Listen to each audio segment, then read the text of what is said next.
que é Yeshua? Salvador. Salvação. Se fosse traduzir, porque nome próprio não se traduz, mas designação sim. Então, se você for traduzir Yeshua ou Yehoshua, ou Yeshua, Salvador, tá aí. E esses eram títulos comuns na propaganda imperial romana. Agora tá aqui pra galera me refutar. Eu trago questões sine qua non. Vejamos, indispensáveis, cruciais, que você não viu em nenhum trabalho sobre Jesus histórico. Vamos lá. Já estamos levantando uma pesquisa, estamos aprofundando a análise do documento. Você acha que o cristianismo primitivo construiu essa rivalidade simbólica com os imperadores de propósito? Ou foi uma interpretação posterior? Porque não é isso que a galera do Jesus histórico diz? Vocês já sentiram que tem algo errado, algo escondido por trás das histórias que sempre contaram pra gente? Um segredo que ninguém quer que a gente descubra. Pois bem, hoje a gente vai mergulhar fundo num mistério que está aí há séculos, mas que pouca gente tem coragem de encarar de frente. O que se esconde por trás dos evangelhos? Quem realmente os escreveu? E, mais importante, a quem eles servem? Não foi Deus, não foi Jesus, não foi apóstolo nenhum. O buraco é muito mais embaixo. E hoje, quem vai brilhar aqui no canal é o professor José Alessandro Neves. Ele vai mostrar pra gente como toda essa narrativa foi meticulosamente construída para um propósito específico. Se prepara, porque o que vem agora pode abalar tudo o que você achava que sabia sobre o cristianismo. Antes de começar, já sabe, se inscreve nos canais Pode Tudo e Confraria Cognitiva e ativa o sininho. Deixa aquele like, compartilha esse vídeo com a galera e comenta aí embaixo o que você acha dessa revelação bombástica. Agora segura firme que o show vai começar. Não é impossível os evangelhos não serem pró-romanos e não serem para Roma. Significa, os evangelhos são para Roma, mas não o reino de Deus, porque Roma é o reino de Deus. Então, como, na verdade, nós devemos olhar para os evangelhos? Primeiro, os evangelhos são narrações. O evangelho de Marcos, capítulo 1, versículo 1, começa: Arche, Evangelho, Jesus Cristo, Ruios Tuteu. O que se predomina no âmbito das propagandas e das formas artísticas de intervenção, ali, neste contexto, é a diegese. Terão que me encarar num debate para me refutarem. Platão vai despir a mitologia, transformando-a numa mitografia. E isso faz com que a gente venha entender justamente o aspecto narratológico de certos documentos, como os evangelhos. Por isso, no sentido narratológico, diegese refere-se ao universo interno de uma narrativa. Ou seja, são todos os elementos utilizados pelo indivíduo de forma fictícia, simbólica, imagética, para poder representar os atos de poder heróicos e os próprios fatos. É impossível que qualquer acadêmico honesto, até mesmo os que defendem o Jesus histórico, não vislumbrem o evangelho pró-romano. Não tem como. Por quê? Porque Roma se apresenta como a ordem estabelecida, ou seja, é o reino de Deus instaurado, na figura do próprio imperador, é o Basileus Tuteu. Como, de fato, essas narrativas, elas vão sendo construídas a partir de fatos reais. E que ficou conhecido como o grande vencedor dos ventos e mares. Isso porque Vespasiano conseguiu desenvolver técnicas incríveis de conseguir vencer as grandes ondas, as tempestades e conquistar as ilhas mais figuras já na história, inclusive a própria ilha da Grã-Bretanha. Hoje o Flávio Joséfo vai narrar e dizer que os próprios bretãos diziam, quando dizíamos que jamais seríamos conquistados, aquele que nós não acreditávamos que jamais chegariam até nós, conseguiram romper os ventos e os mares e nos conquistaram. Pois quem é este que o vento e o mar também lhe obedecem? Ou seja, quase que um ipsiliteris do Evangelho. Portanto, não há e não é de se admirar que nós não tivéssemos uma narrativa, claro, de Jesus acalmando o vento e tempestade. O Evangelho como contranarrativa. Olha isso aqui. O Evangelho se insere nessa diegese imperial, mas o faz de maneira disruptiva, ou seja, tentando, na verdade, buscar a atenuância, a representação, pegando paralelismos, ora satirizando, ora dramatizando, ora, formando uma imagem totalmente aversiva dos próprios judeus, nunca do Império Romano. Porque o nome de Jesus nada mais é do que Salvador.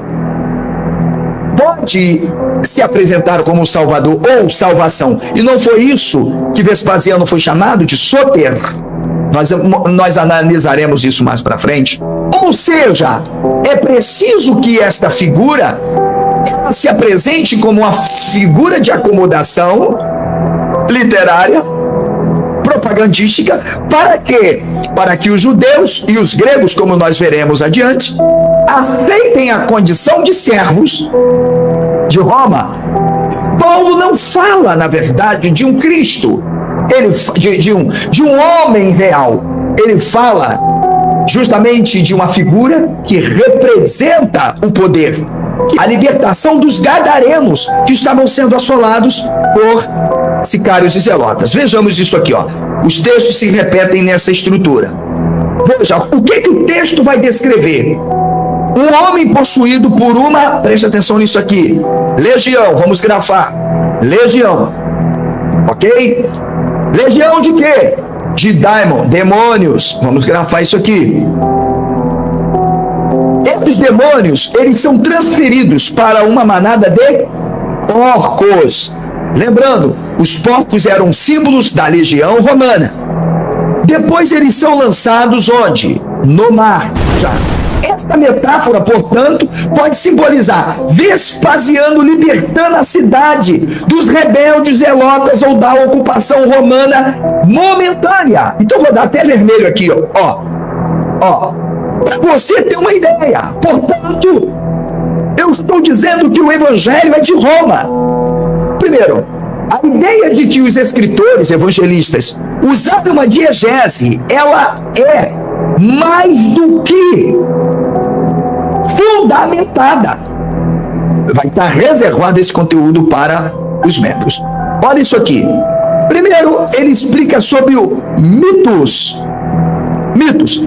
que haviam as formas de mitos, como essa forma de fazer intervenção acontecia.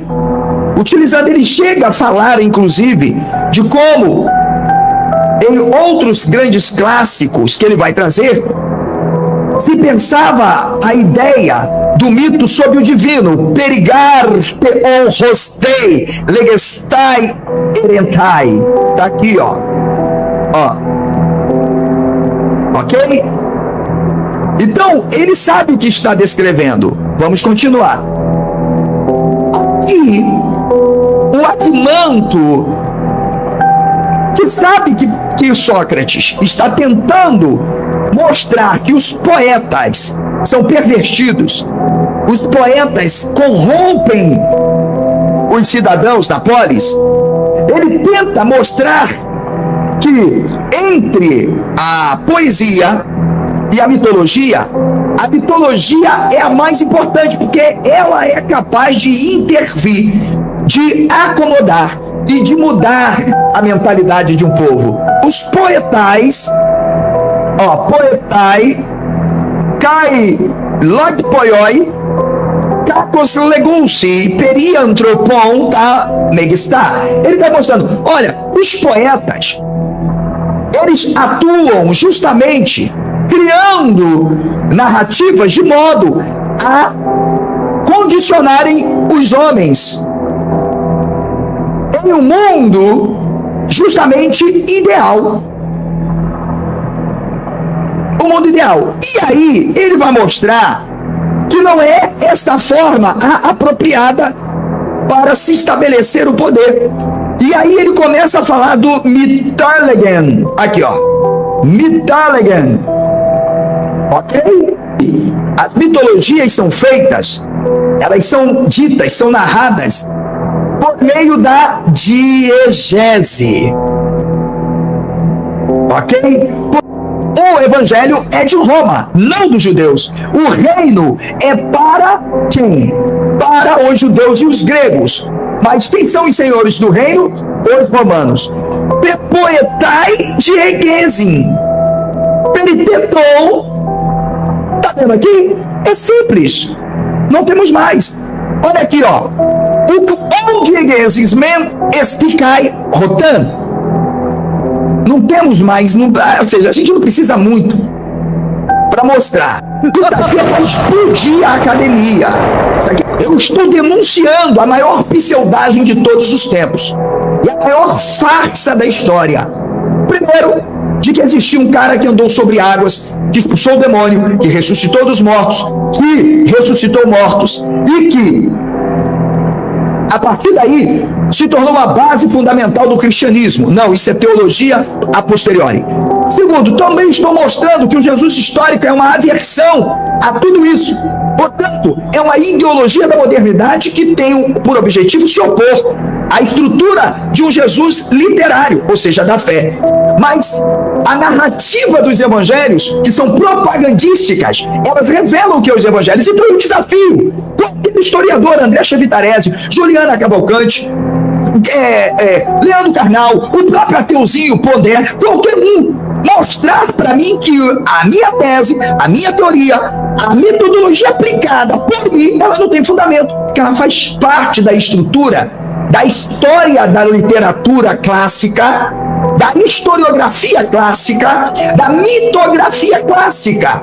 E mesmo que eu pensar a mitologia a partir do estruturalismo, eu ainda estarei fundamentado com a minha tese. Autores como Heródoto, Teucídides e Virgílio frequentemente faziam o que, professor? Misturavam fatos históricos com elementos místicos. Então, o professor que vai ajudar você, que não é bobo, que vai pagar 10 para adquirir esse material, ou vai se tornar membro para ter os slides totais desse conteúdo, veja, fazia isso para quê? Para dar uma profundidade simbólica, cultural às narrativas. Para uma linguagem mitológica e teológica, teria sido um recurso eficaz para a comunicação e resistência cultural, mas essa resistência cultural é a resistência dos romanos contra os judeus que se negam a se sujeitarem ao domínio do império. Refere-se à narração direta dos eventos. Então segura isso aqui. Narração direta dos eventos. É a diegese. Mas lembra que a diegese é feita com mimesis e peripécia, onde o autor ou o personagem conta a história sem incorporar diretamente a voz de outras figuras. Não é o que a gente vê? Vou dar um exemplo. E eis que vereis vir nas nuvens do céu com grande poder, com grande glória, ou aleluia, né? E não ficará pedra sobre pedra que não venha a ser o quê? Derribada. Daí, olha aí o Filho do Homem. Quando Joséfo, ele narra, observe, em guerras, ele está contando esta história aí que você está vendo. E ele diz, olha, aconteceu um fato que se aqueles que viram não estivessem vivos, diriam que é uma fábula. Lembram que nós lemos em Sócrates, em Platão e a República? É a cena justamente da vitória de Vespasiano como símbolo justamente da derrota dos sicários e zelotas, como a figura de enaltecimento do seu poder.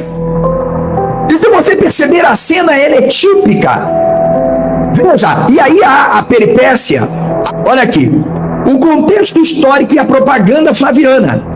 Nenhum historiador, mesmo os que defendem Jesus histórico ou não, jamais vão admitir que não há um propagandismo claro. Eles são mais flavianos do que todos nós juntos. Olha isso aqui. Sabemos que, após a vitória de Vespasiano, seu filho Tito patrocinou a teologia flaviana. Está vendo aqui? Uma estratégia de legitimação que incorporava elementos divinos à imagem do imperador. Euérgetes, tá aqui ó, Euérgetes, e de Salvador, Soter.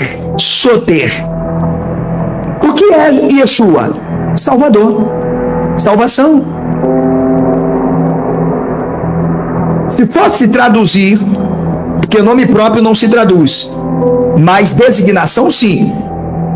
Então, se você for traduzir Yeshua ou Yehoshua, ou Yeshua, Salvador, está aí.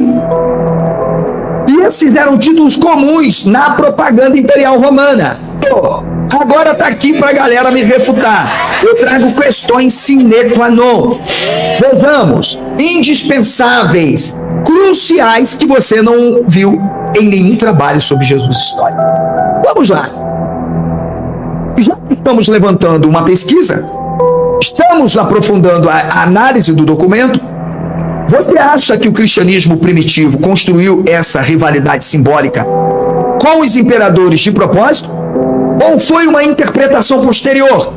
Porque não é isso que a galera do Jesus histórico diz? Ou você admite que os textos são narrações, claro, de representação, ou você vai ter que cair na balela do Chevitarese, dessa turma, e dizer, não, tem um Jesus aí por trás dos evangelhos, e inventaram que ele era Deus, que ele andou sobre águas, que ele fez isso, e ignora a própria natureza do evangelho. Chevita refutado.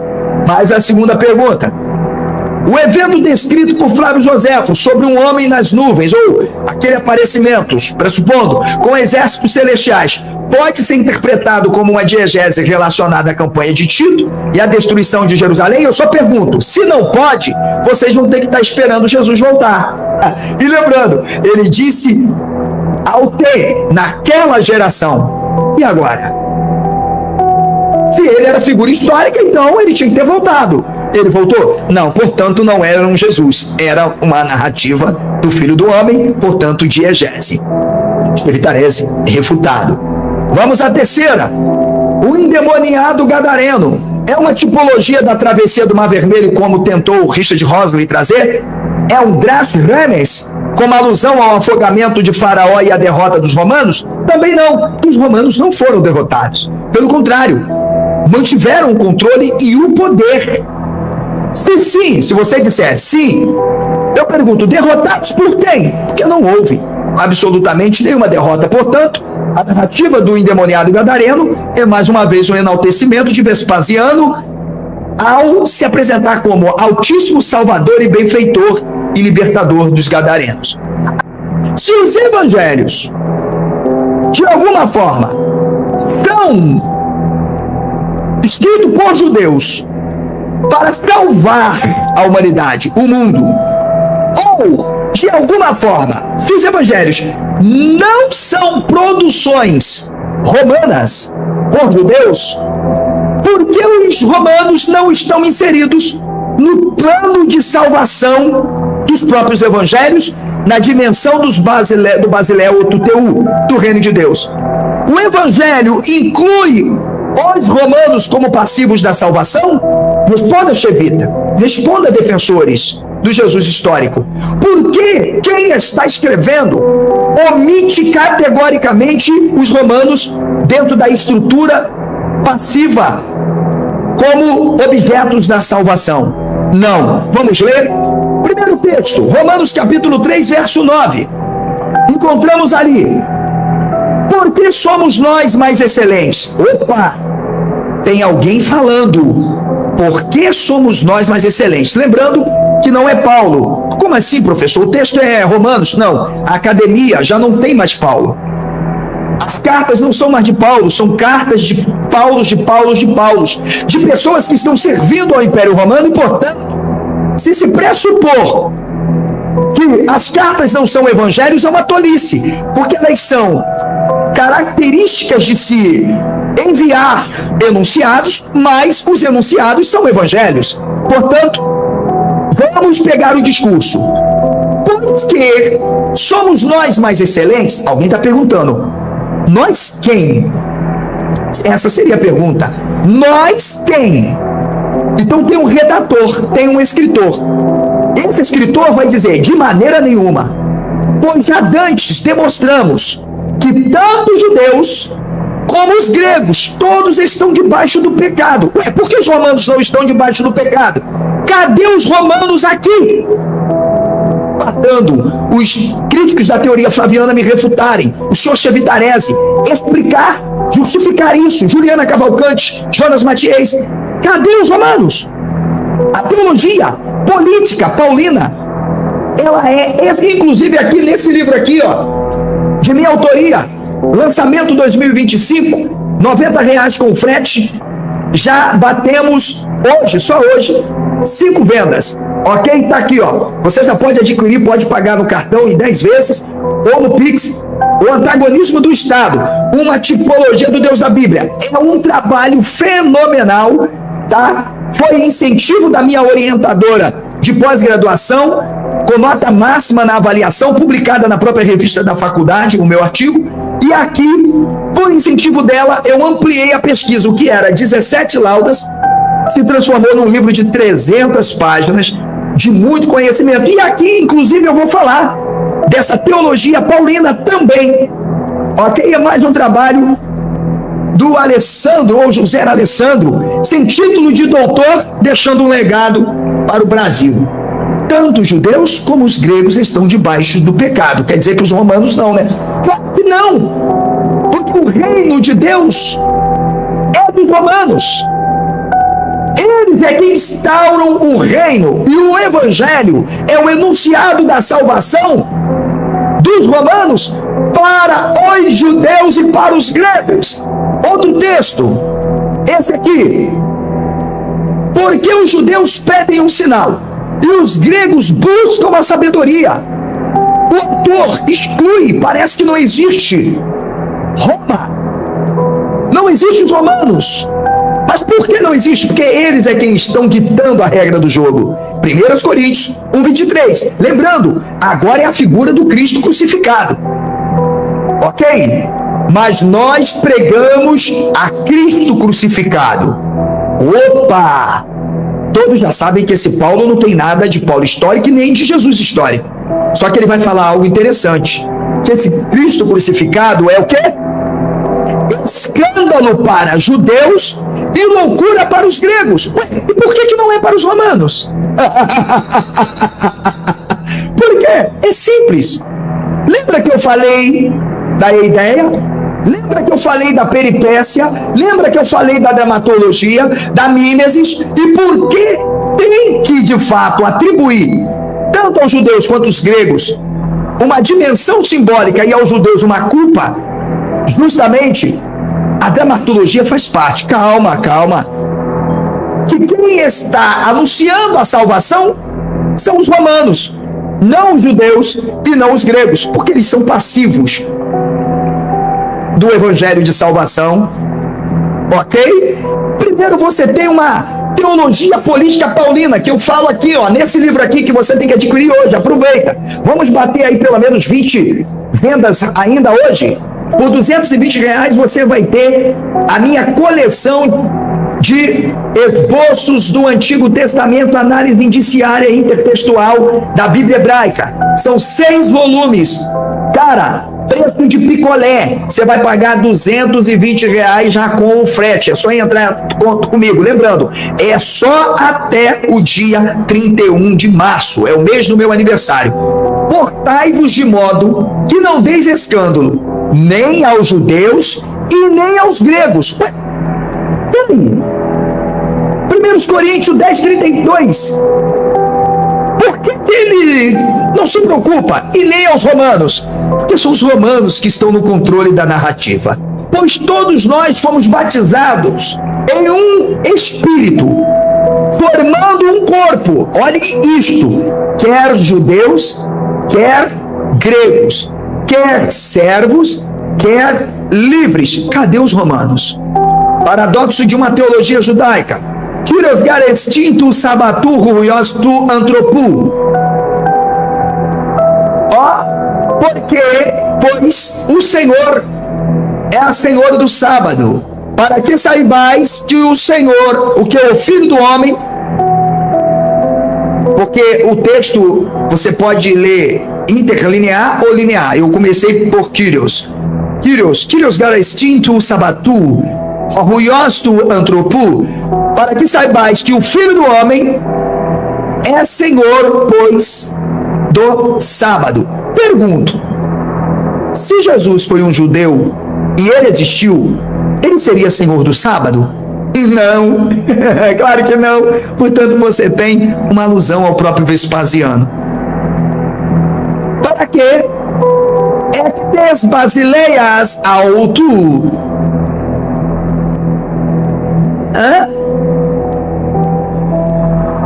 quem? É Jesus? Bem, essa é só uma dos... Ok? Vamos ver. Mateus 16:27. Melegar ruios tu antropu. Estai em tedoaxe tu patos autu. Metaton angelon autu. Ou seja, mais uma vez, é o Filho do Homem vindo com poder e glória.